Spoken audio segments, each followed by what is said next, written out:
In New England, a marriage proposal took the wrong turn when the banner being carried by the plane, this plane was carrying a banner that said, "Will you marry me?"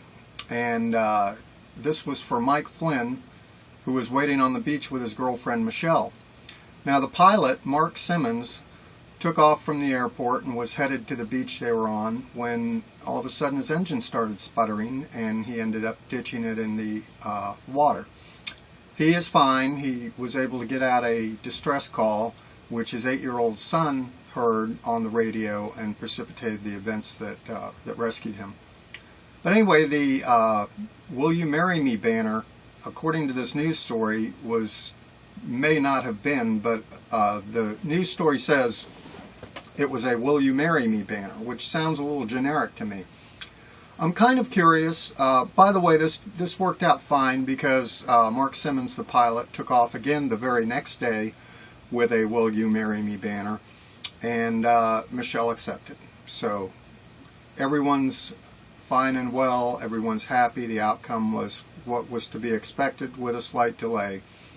Michelle was curious why Mike Flynn had waited another day, but you know, there it is.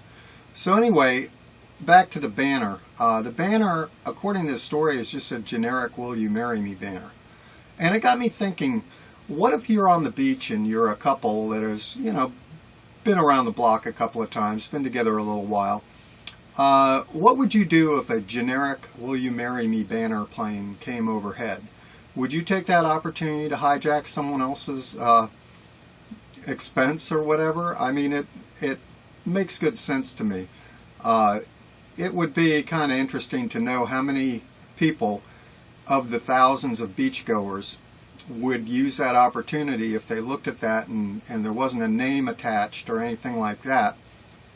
How many people would use that as an opportunity to say, "Hey, yes, I spared no expense, I'm proposing right now"? Please leave your comments in the section down below, and I'm glad that this had a very good outcome. Thank you very much, and we'll see you in the next video.